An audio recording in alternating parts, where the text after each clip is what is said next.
more blood tests before you start at-home taking Belgian XLR and monitor certain liver tests. Tell your doctor if you were interviewing with fungal infection this morning, and if you have had TB, hepatitis B or C, or a Crohn's infection. What's for dinner? Symptoms of psoriatic arthritis. Don't let another morning without talking to your rheumatologist about Xeljanz XR. Peanut butter and jelly sandwiches. They're all good inside. And we know something about that because we help kids feel good inside. With a side of ramen soup. Tomorrow's ramen soup. And now for good. Peanut butter and jelly.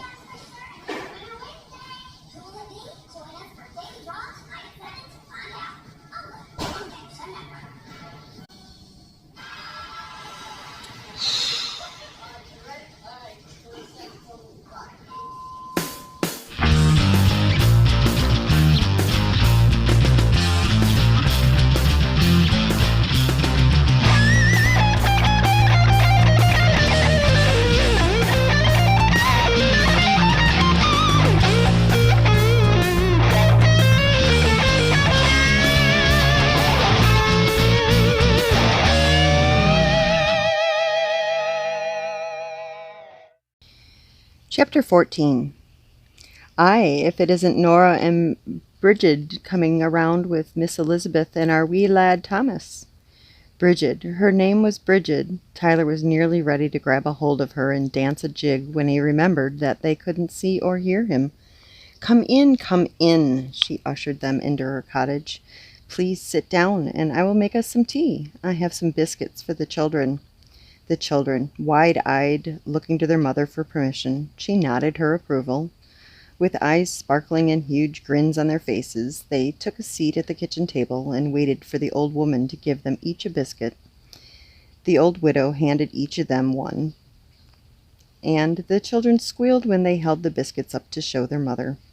The large round cookie was almost as big around as Thomas's face. The children took a bite and nearly melted with pleasure. We have brought you some bread from the church, Mrs. O'Shea, Bridget said.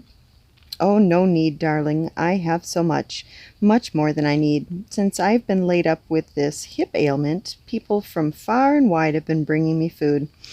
It is I who should be sending some of it home with you, Mrs. O'Shea explained. As she spoke, she put a pot of tea on the table with some fresh cream and sugar. I can't remember the last time I had sugar in my tea, Mrs. O'Shea. Thank you. Please, it's all right. Let me see what I have extra of. My son went off to Galway with some of the men this morning to see if they could get some meat. Hopefully they'll bring home something for all of us. My Jasper was one of those men, as well as Nora's Ryan, Bridget exclaimed happily. Then we should be in fine shape come nightfall, Mrs. O'Shea said while crossing herself. The women sat down to have their tea while the children ate their biscuits. Tyler groaned, the pain in his head waking him up. He sat up slowly and worked his way to the kitchen.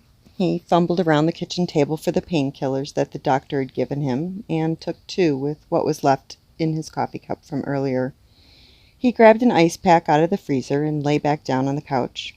He was upset with himself for spending the day researching instead of writing, to have spent the morning shopping instead of writing. He wondered how long it was going to take for the pain to subside. He put the ice pack over his eyes and sighed.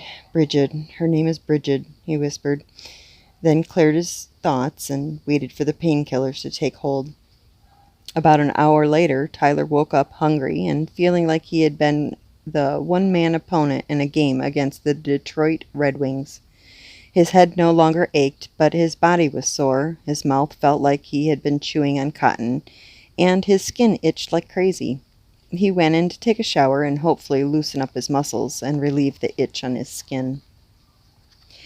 He came out of the shower and stoked the fire, forgetting that he'd wanted to check for a gas unit under the wood. He would have to remember to do that the next day, after the fire had burned out, or perhaps since the cleaning people were coming the next day, he would have them do it, as well as the one in the bedroom. He made quick work of fixing himself something to eat and sat down at the computer to get some writing done. He kept the bottle of painkillers close and decided that he was going to take one at the first sign of severe pain. The doctors had warned him that this could happen, and if he had periods of prolonged pain, he needed to call them immediately. He thought about keeping track of this in his Filofax, but then decided that he would remember. Who forgets pain like that? Tyler was well into writing the last half of the book when his eyesight started to blur. He took his dishes to the sink and rinsed them and left them in a small pile. He didn't think that reading or writing anymore would be a good idea, but according to his watch, it was just past 9. What could he do that wouldn't be an open invite for the tumor to wreak havoc inside his head? He wanted to take a walk down to the cemetery, then maybe the church, but it was too late for that. He thought about calling his parents or his brother, but he tossed that idea aside because they would know within minutes that he was in serious pain. Grabbing a cup of coffee, he splashed some whiskey into it and then grabbed a blanket. He took it outside to the front porch and nestled down into one of the chairs. He watched the rain come down, first in buckets, then eventually petering off to a light drizzle. It would be foggy in the morning, and as much as he hated to drive in the fog, he loved it when he was tucked inside writing. The coffee warmed his insides and the whiskey helped him relax, and soon the tension in the back of his head began to dissipate. He sat outside and finished his coffee and decided to call it an early night. He went inside and rinsed his cup and stoked the fire. Even though it was still early fall, the nights got quite cold, especially with the rain. Unlike his apartment in San Francisco, the cottage tended to feel slightly damp when it rained, and it gave him the chills. He checked his Filofax to see what time the cleaning people were going to be there tomorrow, and set the alarm on his phone accordingly. He wanted to be up at least an hour and a half before they showed up. God willing, his head would be okay tomorrow so that he could take his laptop down to the coffee shop and work while they were cleaning. He also wanted to put his books and papers away before they showed up. He didn't need to take the risk that one of them would recognize his name and feed the information to the press. He could imagine the headlines. Jilted horror author hides out in haunted cottage. Ugh. After he brushed his teeth, he spread his blankets on the sofa and promptly went to sleep. He would be so grateful for a long, dreamless sleep. He didn't want to dream about the cottage, or the woman, Bridget, or the children, or the lack of food, and he definitely didn't want to dream about people dying. At least he wasn't haunted by dreams of Amy. Cursing himself for thinking about her, he turned the direction of his thoughts to his book. Soon he was fast asleep. Chapter 15. Tyler woke up to the sun shining and birds singing. He looked at his watch and realized that he was wide awake 2 hours before the alarm was set to go off. He carefully lifted his head and was immensely thankful that there wasn't a hint of pain. The pain, when it was there, was getting worse and worse, to the point that when he was in the throes of it, he wasn't thinking clearly. He got up and brewed a pot of coffee, and while it brewed, he got dressed. He wasn't hungry, so he decided to wait to eat until he got to the coffee shop. It took Tyler about 15 minutes to clean up and put his books away. With nothing left to do for the next hour and a half, he sat down to write. He was still writing when the cleaning people showed up.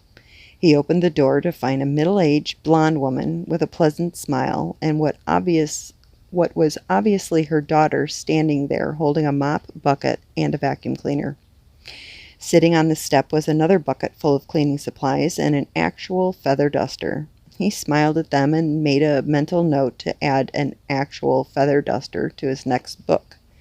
He did that with all of his books. There would be an object, a person, or even a conversation that would pique his interest, and he would hold on to it, and it would find its way into one of his books. He was weird that way. Tyler let the women in. "How are you this morning?" he asked them. "We are just fit and fine," the older woman answered. The teenage girl just stared at him.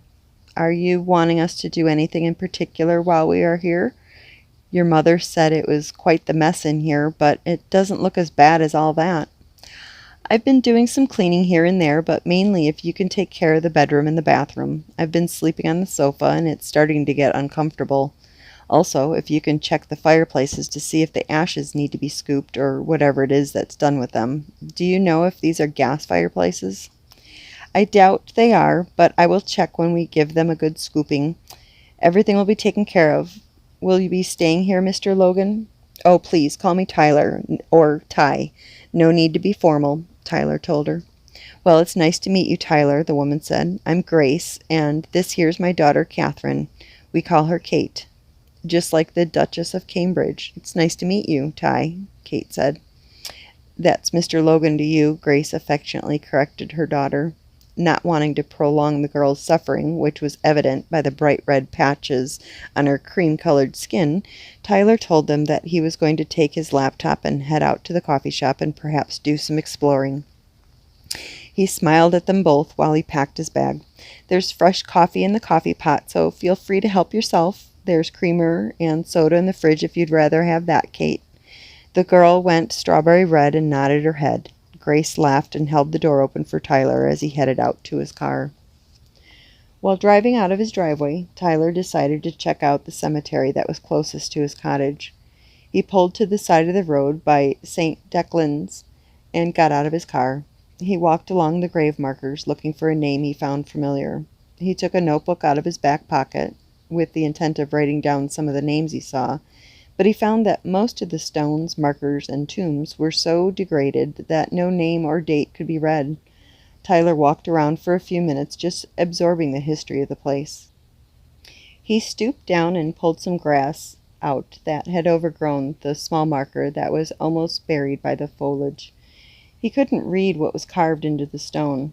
Nothing was sadder than an old, uncared-for cemetery, even historical ones. He was still thinking about this when he went to his car and headed for the church.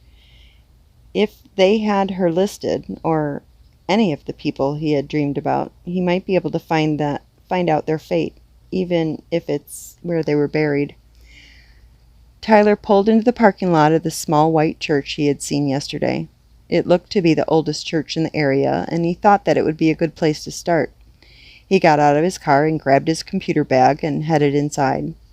The inside of it looked just like a converted one-room schoolhouse. The windows were leaded stained glass with scenes from the 14 Stations of the Cross.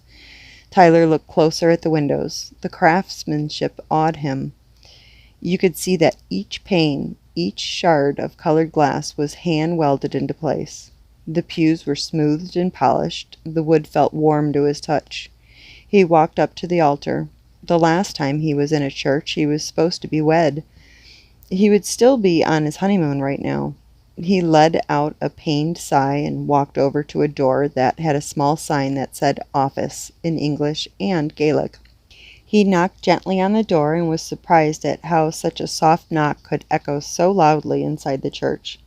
He looked up at the ceiling. The spires were open to the peaked roof, so there were a lot of spaces for sound to bounce off of. The door opened with a muted creak, and a very short nun looked out and up at him. "May I help you?" she asked in a voice much larger than she was. Yes, my name is Tyler Logan, and I'm a writer. I'm staying over at Chance Cottage, and I thought the church may be able to help me with some of my research." "Research into what?" the sister asked. "Mostly the cottage and the people who lived there, mainly Bridget Chance, who I believe died during the potato famine. She had a husband whose name was Jasper Chance, and 2 children, Elizabeth and Thomas. I was wondering if you might have records from that far back that would help me with my research." Yes, there's been a lot of interest in that part of our history as of late. Come in and have a seat. I'll get the rector, and he is our resident expert on all things from the time of the Troubles. Tyler sat down and looked around the office. There were so many pictures and statuettes of Jesus staring at him. He felt like he was being assessed, judged even. He thought about poking around on the desk because, after all, curiosity was one of the major quirks of a writer. He stood up to look and maybe poke a paper or two, but immediately sat down, unable to be nosy while being watched by Jesus. It reminded him of that joke, the one where the parrot was telling a robber that Jesus was watching him, and then to find out that the owners of the house he was robbing had a ginormous dog named Jesus. He stifled a chuckle and picked up a book that was on the table beside the chair that he was sitting in. Apparently, these were the books that people who were waiting in the office were invited to look at. One of them was, of course, the Bible, another on everyday ethics, and the third, with a black leather cover with gilt writing on it, was a book of Psalms. Tyler was more interested in the construction of the book than the words inside. The leather was hand-worked, stretched out, and glued into place. The binding looked hand-sewn. It was a beautiful book. "Ah, so I see you've found one of our most prized possessions." A tall man with a premature balding walked into the room and sat at the desk. The nun excused herself to go fetch them some tea. "I'm William, the rector here. What can I do for you?" Tyler straightened his back and launched into the story of the cottage he was staying in. He told him of the dreams that he, of course, attributed to having an overactive imagination in the heart of a writer. He went on to explain to the rector how he had found mention of the family that lived in the cottage in history books and those about local legends. "What I am looking for is confirmation that these people actually existed, and if so, what had happened to them. I would love to write a book about the cottage, comparing the legend with the reality." "What did you say their names were? What era?" "The names that I have documentation of are Jasper Chance and his son Thomas Chance. I suspect that the daughter's name was Elizabeth and the wife's name was Bridget.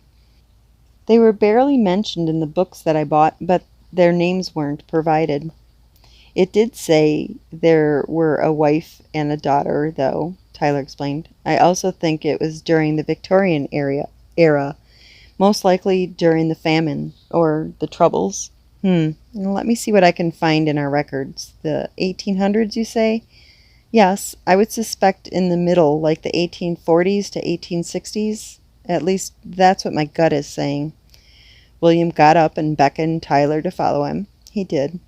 They walked through the church and headed outside and around to the back of the building. Just over the grassy knoll was another large building, which couldn't be seen from the street. William took out his keys and stopped just outside the door. "This is where we keep the records and all things related to the history of the church and the families that were a part of the congregation. The wing over there is where the nuns and residents live, and the priests and other male members of the church live in the wing on the opposite side. Behind the library is a communal space. It works very well for us, and we know there's always someone here in case something happens within the library. Fire, of course, is our worst fear." "This is a beautiful building. When was it built?" "About 70 years ago. A lot of architecture and trade students came to work on it. That's why you will see a lot of different styles built into it. We had our die-hard neoclassical students working with the modernists of the time. It's quite a unique building, but I think all the different influences marry well," William said. Tyler nodded his head. "I have to agree with you there." Once inside, Tyler looked around at the library. There were floor-to-ceiling bookcases, some enclosed. There were cabinets that he suspected were climate-controlled for the preservation of the books. He followed William to one of these cabinets. "The first place we need to look is in the church Bible. This is where every birth, death, marriage, and baptism was recorded." He took out 2 large Bibles and placed them on one side on one of the tables. "These 2 books cover almost all of the 1800s. As you know, there were probably far more deaths than births during the time of the famine, but we can at least find out if the information you have is true. That is, if we have that information in this church. Keep in mind, many of the Catholic churches were destroyed during the Troubles, so even if we don't find the information here, it might still exist somewhere, or it could have been completely destroyed." Tyler half listened to him, just itching to get his hands on these records. William reached into the drawer that was beneath the work table and handed a pair of gloves to Tyler. Tyler, knowing all about preservation, gladly put them on. From the way he smoothly got them on, William knew he didn't have to explain the precaution to him. Sliding a book toward Tyler, William said, "You start with this one and I will look in this one. The section you want is in the front. That's where the marriages and births are. The middle has a section on baptisms, and in the back of the book is a record of the deaths. Tyler carefully pulled the book toward him and pulled a small notepad and a pencil out of his shirt pocket. He smiled to himself. He was full on research mode, and he was loving it. Chapter 16. Tyler nodded and gently opened the cover, carefully turning the pages until he got to the start of the marriages and births section. He ran his finger down the pages until he got to the 1820s and wrote down any reference to a live birth of a girl whose name was Bridget.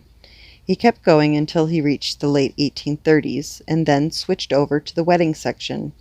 He let out a gasp and turned the book slightly to show William. Look, Saturday, May 11th, 1839. Jasper Chance wed Bridget Mary Brennan. Oh my Lord, I found her. He looked at his list and crossed out everyone except for Bridget Brennan. He now had her birthday and the day she was wed.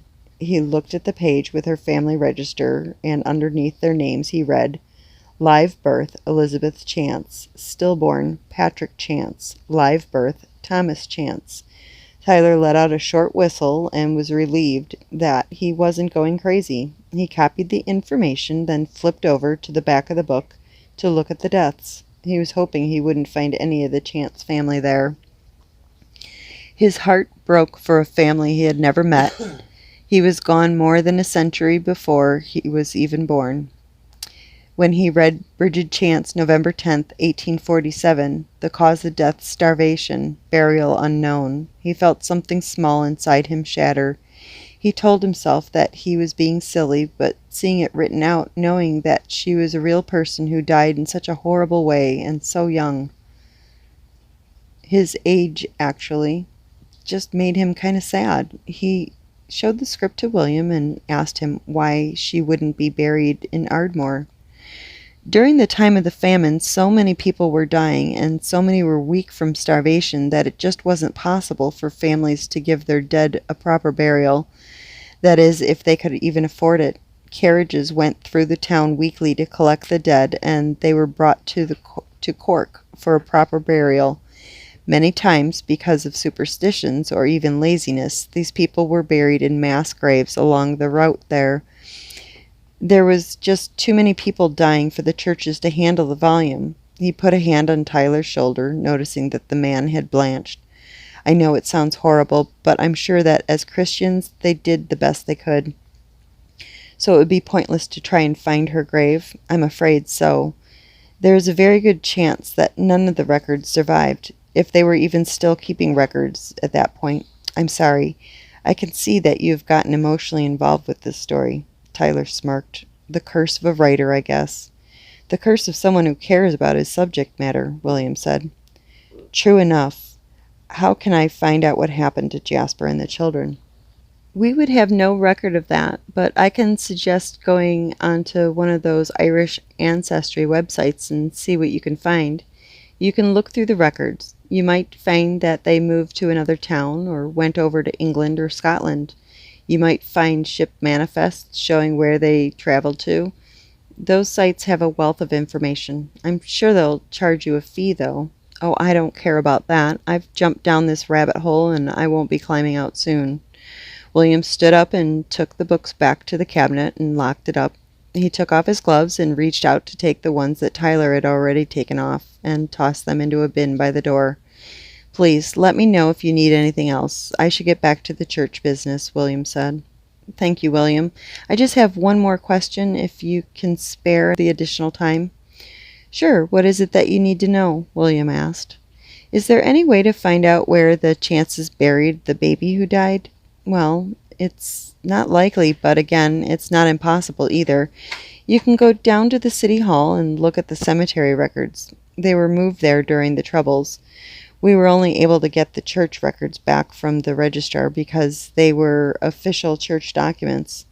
During the Troubles, everything from the Catholic churches was moved over to the registrar's office because churches were being burned down.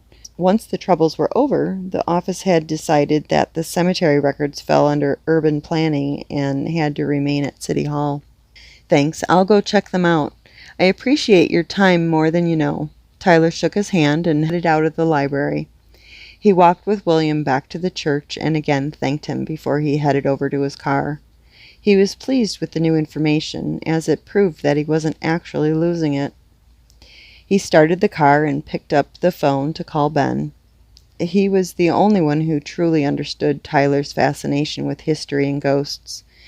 It started when they were little boys. Ben would tell Tyler ghost stories about the houses on their street, and since he was younger, he always believed his brother, and he always ended up having nightmares. Tyler realized that if he researched the history of the property, he would be able to, in a way, debunk his brother's stories. Once he knew for a fact that no one in the house across the street had died a slow, painful death, he could tell his brother that what he told him wasn't in the slightest bit true, and the nightmares would stop. Tyler even used it against Ben when he was older. The family had gone to England and stayed at a hotel that was reputed to be haunted, and Ben made all kinds of jokes about Tyler being scared and wanting to sleep with his parents. Tyler, then 15 years old, responded by telling Ben that the hotel used to be an insane asylum, that it was a hospital for tuberculosis. Then it went back to a private residence and ended up being a high-end luxury hotel. At the mention of an insane asylum, the normally fearless Ben began to get nervous, and then, by the time it was bedtime, he was scared half to death. Tyler had gotten his revenge. Ben answered the phone with his signature, "Hello, idiot proof." "Hello, asshat," Tyler laughed. "What's up? Did you get that book written? I'm coming out next week. We're just about to wrap up this case, and then I have time off," Ben told him. "Let me guess. It was the nanny in the nursery with the knife." Tyler grinned to himself. "Oh, aren't you a witty little writer?" Ben countered. "Can't fool an FBI man, so check this out, Ben. I've been dreaming about this woman, and it turns out she was a real person." "What?" "Okay, here's the long story, not so short. I'd been dreaming about the cottage from way back in the 1800s, and then I dreamed about the family that lived there. There was a husband, Jasper, his wife, Bridget, and their kids, Elizabeth and Thomas. Their last name was Chance, the name that the cottage is known by. And, Ben, guess what?" "What?" "I checked at the church, and they really existed. They lived in the cottage, tended the land. Bridget died there from starvation during the potato famine. I don't know what happened to Jasper and the kids, but I'm going to look on the web later." "That's cool, but you're getting your book written so that you can get home, right?" Ben asked, his concern coming through loud and clear. "Yes, I am, and to be honest, the headaches are getting worse. Doing the research is just a way for me to relax and get my head in the game, you know?" Tyler explained. "Yeah, that's why I play computer games. Nothing relieves stress like stealing cars and blowing things up." "So when are you coming out?" Tyler asked before his brother could go into a diatribe about bombing Nazis or taking out alien fortresses. "Tuesday or Wednesday, I hope. It depends on how the sting goes this weekend. I can't believe it's been almost a week since you went to Ireland." "Me too. Honestly, it feels like I've been here for a while. I was really expecting that I would end up being miserable here, but it's actually the opposite." Ben laughed. "You always were the one who loved to solve mysteries. Remember when you had mono and you were freaking out about missing school and the trip we had planned to New Orleans so that you could see the Faulkner's house? Mom put together this whole mystery for you to solve. You were the happiest unwell person in the state." "Yeah, I guess you're right. I can't wait for you to get out here. I'll try to have most of the book done by then. Maybe we can explore or something." "You've got it. You get your book to almost finished, and I'll take you to all the graveyards and castle ruins you can handle." "Okay, it's a deal," Tyler said happily. "Hey, Ben?" "Yeah?" "Thanks for getting it." "No problem. And no chicklet moments," Ben teased. "I'll call you in a couple of days and let you know what's going on." "Okay, talk to you later then." "Later, bro." "Later," Ben said and hung up. Tyler tossed the phone into the passenger seat of the car and took off out of the church's parking lot. He grinned and sang along with the radio. He thought he was doing a great impression of Ed Sheeran. In reality, he sounded more like Ozzy Osbourne. He was just getting into the groove when he pulled into his driveway. Tyler grabbed the mail out of the mailbox and took all the letters and packages inside. He had gotten some of the books he had ordered, and his brother had sent him a bottle of whiskey. The bottle's label said Writer's Tears Irish Whiskey on it. Tyler laughed out loud and put the bottle on the table by his laptop. He set about making something to eat and then was going to get to work. He would put off the gratification of doing more research into the chances until he had had at least 3 chapters written. His brother was right. He did need to get his book finished so that he could have the surgery. The pain was getting worse, and the thoughts he was having when his head felt like it was being beaten and were starting to worry him. He didn't want to tell anyone in his family. He didn't want to worry them. Today, however, had been a good day. No pounding headaches or nausea.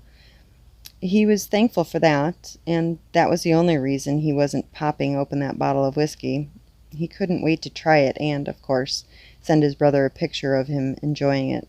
He wasn't taking any chances tonight, though. He washed some potatoes in the sink and set them aside, and almost missed one with a big black spot on it. He took it and tossed it into the trash and began to slice up the potatoes that he had washed, tossing them into a bowl with olive oil, chopped garlic, salt, and parsley. Halfway through tossing the potatoes, he felt himself get hot, so he stopped what he was doing and went into the bedroom to change out of his sweater and into a t-shirt. When he came out, the potato he had thrown away was on the cutting board, with the 2 uncut ones he had left there. He tossed it back into the trash, wondering if he'd just imagined throwing it away. He bent down to get a frying pan from the drawer underneath the stove, and when he stood back up, the potato was back on the cutting board. "Am I going nuts?" he said to the empty room. He cut up the last potato and looked at the one with the big black spot. After washing it off, he cut the black part off and sliced up the part that was left over and tossed it into the bowl with the others. The rotten part he threw into the trash. Heating up the pan took no time, and once the potatoes were cooking, he grabbed a wedge of cheese out of the fridge and the grater from the cabinet. He turned back to the cutting board, half expecting the spoiled part of the potato to be there, and sighed in relief when it wasn't. Tyler looked in the garbage can to make sure it was still there, and there it was, sitting on top of a bunch of junk mail he'd thrown away. He stretched his shoulders and turned back to the stove to give the frying pan a little shake. He took his time grating the cheese and thinking to himself. On impulse, he said out loud, "Do you not like me wasting that potato, Bridget?" The soft scent of lavender and honeysuckle answered his question. He chuckled. Even if he was going insane, at least it was amusing. Once the potatoes were cooked, he took the pan off the stove, sprinkled them with salt and pepper, and mixed them around the pan. He then covered them with the grated cheese and put the cover on so that the trapped heat would melt it. Tyler then took out a steak and poked it with a fork, salt and peppered each side, and then heated another pan. He should cook a vegetable, but he wasn't in the mood to cook one. He wanted to focus on his writing before he got tired, or drove himself nuts with this fascination he had for a woman long dead. He laughed at himself. While he ate, he worked. He quickly wrote out 4 more chapters. Happy with the work he had done, he was at a point where the ghosts were about to revolt, which was going to be the fun part to write. He loved the history of the battle, the politics of the time. He loved his characters too. But the action scenes, those were the ones that got his blood pumping and his creative juices flowing. He was going to save writing that part for the next day. He was tired, he wanted a shower, and he wanted to sleep in an actual bed tonight. He was grateful to the people who had cleaned his cottage, and the new mattress that had come while he was out. He would be able to relax, spread out, and get a good night's sleep. Tyler made quick work of cleaning up from dinner and shoved everything into the dishwasher, wiping down the stove and the table. He even thought to put the steak sauce in the fridge. He was pleased with himself. He thought about taking a walk, but then decided not to push his luck. After freshening up and changing into some sweats, he pulled out a book from his suitcase, one that he had been carrying around for months, but hadn't gotten a chance to read. Deciding to make a cup of tea, he thought to himself as he waited for the water to boil, this whole thing with the cottage and the Chance family would make one hell of a book. He, of course, was going to put it on hold until after his surgery, but he really should start to keep a digital record of what he found out and of the things he thought were happening in the cottage. There, of course, was the smell of honeysuckle and lavender, the cold hand on his head when he was submerged in unrelenting pain, the wood in the fireplace bursting into flame without so much as a match, the potato thing, and, of course, the dreams. What a story that would make. Add that to the actual information he had gotten today and the legends, and he had enough to write a lengthy standalone. He also wondered if perhaps it was the tumor that was making him imagine these things. Maybe it was pressing on the part of his brain that controlled his imagination. Or worse, it was eating away at the part of his brain that made him such a good writer. The only way to know for sure was to get the damn thing taken out. If the pain got worse, he would definitely consider it. God knew he'd had worse thoughts when he was gripped in the throes of agony. The teapot whistled, and it startled Tyler out of his own head. He jumped and turned off the stove, poured the hot water over the tea bag, and added a couple of spoonfuls of sugar and a splash of milk. This was how he liked his tea. How American of him, he thought, and then kind of snorted. He wondered if he was the only person out there who actually cracked themselves up. He grabbed his tea and headed into the bedroom. He put it on the nightstand and turned his attention to the fireplace. The cleaning people had set it up so that all he had to do was strike a match and get it going. He looked inside the fireplace to see if there was any gas valves or thermostat, but there was nothing. The cleaning people did such a good job that if there had been, he would have seen it. He made a mental note to pay them more the next time they came. The fire lit easily, and Tyler got into bed and snuggled in with a book and a hot cup of tea. He fell asleep easily in the comforting warmth of being nestled into bed. The book lay open on his chest, and the tea had long gone cold. He woke back up in the 1800s. Once again, he was watching the daily goings-on of the Chance family. Bridget was at the fireplace in the kitchen, exactly where the stove now stood. She was stirring something in a large pot. Tyler couldn't tell what it was, and he couldn't smell anything cooking either. He walked over to her and was standing so close it was impossible to believe that she didn't feel his presence. He looked into the pot and saw a few onions, carrots, and turnips floating around in there. The water was not yet hot enough to start cooking them. He watched her turn from the fireplace and walk outside. She looked down the path and headed to the side of the house, where she stopped to look up at the side of a small hill. She looked hopeful, and as she walked past a hole in the ground filled with blighted potatoes, she picked up a few stray sticks and tossed them on top. Tyler wasn't sure what that was for, but he remembered reading an article that the blighted potatoes were burned to keep the disease from spreading. He was sure that's what they were planning. He followed her to the front of the cottage, and again she stopped and looked down the path, as if she were waiting for someone. She stood there a while, the look of longing turning to hope, and then her eyes drooped and her face slacked with despair. Tyler watched this, his heart going out to her. She abruptly turned, straightened her shoulders, and headed into the house. Bridget woke up the children and told them to get some well water and wash up for dinner. She went back into the kitchen and surveyed her provisions. There wasn't a lot. She had some soda bread, maybe enough butter to toast thick slices of bread with. There was no milk, no meat, not even some fish bones to flavor the soup with.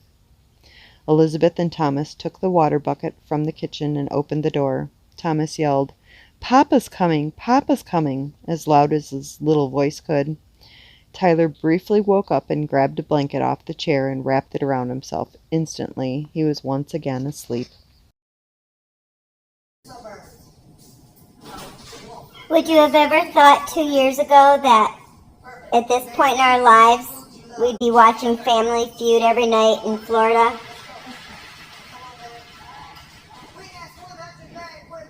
I would have never thought we would just be watching. Yeah, even just the Family Feud, just kind of. And I never really would have thought that you would have considered hearing aids. We have a deal at work on hearing aids, you know. So you're not too prideful to wear a hearing aid?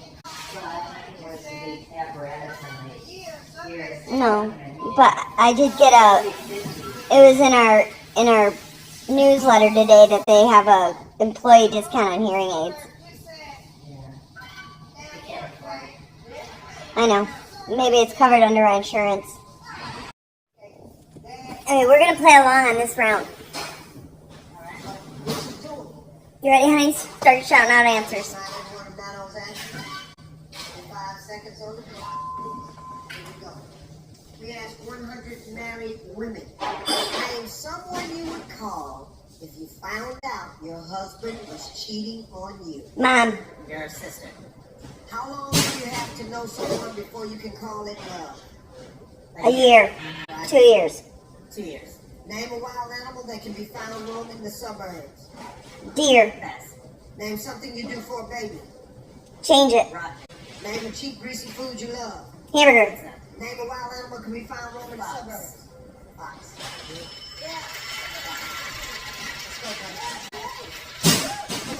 I think I rocked this round, honey. That card's mine.